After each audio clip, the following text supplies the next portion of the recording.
Hey, what's going on, everybody? I'm David. Welcome back to my shop. Got another tool haul video for you this week. Don't have a whole lot to show you, but what I do have, I think, some really good quality stuff. So I'm going to bring you in closer, show you each item, tell you a little bit about it. Then I'm going to take each piece and clean it up. Probably won't go through all the process with you just to keep the video time down, and then show you what it looks like after I get it cleaned up. Alright, the first item is this small toolbox with the Sears Craftsman logo on it. I believe they started using this sometime in the 1970s, but this thing could have been made, you know, mid-1970s on up through maybe the mid-90s. I think it's a little bit older than that just based on everything else that was at the auction. But it's in really good shape. It's a little dirty. It's got a really nice tray in it that doesn't look like it was ever even used. And the inside of the box is just in really nice shape. So I'm going to get this cleaned up and I'll bring it right back.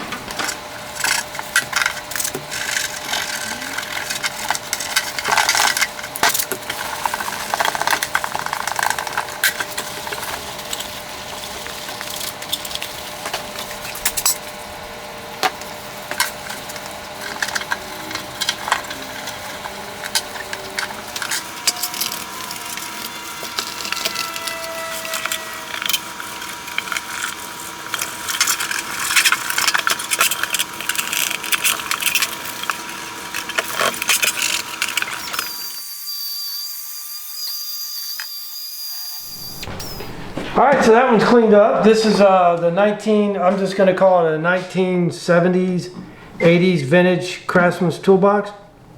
Cleaned up really, really nice. It's got a interior tray that was just in awesome condition. Looks brand new, hardly ever used. And the interior of the box is really nice too.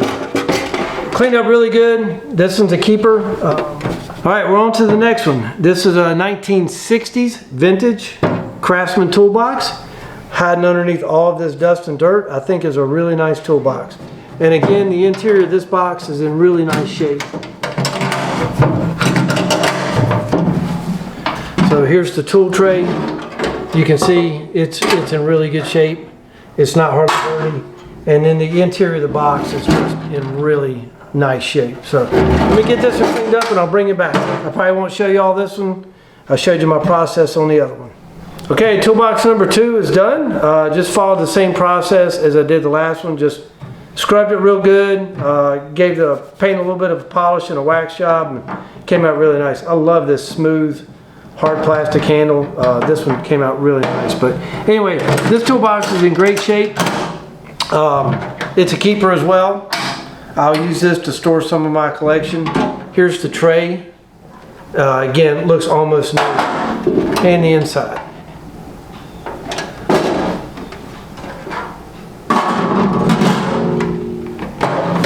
Okay, on to number 3 item in this grouping. Alright, this is the third item I got from the auction, and I tell you, I've been looking for one of these for a long time. Finally found one that was affordable. I don't know how I got it for what I did, but I was just happy to get it. This is it's definitely 60s. It's got a date stamp on the bottom here in ink of June 15th, 1965. So that puts this thing at, what is that, 58 years old, so about my age. And I tell you, I think it's held up better than me. Anyway, I'm going to do a little more thorough disassembly and cleaning and polishing on this, just because I've wanted one of these for a long time and I want to do a good job cleaning it up. So I'll bring you along part of the process and just let you see what's going on, but I won't get it all done today. It's getting late in the day. Before I start taking it apart, I do want to show you a couple things. Now, I didn't change the light bulb or anything, but the light still works fine. And then listen to this thing run. This is a 1/2 horsepower ball bearing motor. Listen to that. Super smooth.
All right, got project number 3 done. This is a really nice Craftsman half horsepower block style grinder. I just love the look of this thing. I took it apart except for getting into the motor because it looked really clean from what I could see, so there's no reason to get into it. But just cleaned it really good, put a coat of wax on all the metal parts, got the grinding wheel and the wire wheel back on. Clean this glass up. Looks really good. The light works. I put an LED bulb in there, and of course it runs really smooth. So I was really happy with the way this one came out. This thing's in just in incredible condition to be 58 years old. Got one more item to clean up, and we'll get to that one next. Okay, finally to the 4th item from the Craftsman picked the other day, and my favorite item from the sale is this 3.5 inch bench vise. It's really cool. I'm not exactly sure the age. I know that I have researched the 1959 catalog. It is not in there. I've seen it in a 57 catalog, and I think it was a 53 catalog. But the unique features of this are the torpedo nose here, and then this swivel nut, which has this different bar rather than the slide thing. Really cool vise, in very good shape to be, 65 years old. Love the logo on here, the badge. So again, I'm going to do a very light restoration on this. I'm not going to blast it. I'm not going to paint it. I'm going to clean up the anvil. I'm going to clean this up, and I'm going to clean this up. And if I can, I might touch up some of the paint chips. But again, I'm not going to take you through the entire restoration on this.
Well, that's a wrap on this video. Thanks for watching, and I hope you enjoyed this as much as I did. I had a blast cleaning this stuff up. It was in really good shape when I got it, so no full restoration was needed, just some TLC and some cleaning. So So again, hope you enjoyed it, and I hope you'll join me on my next video. Take care. Thank you.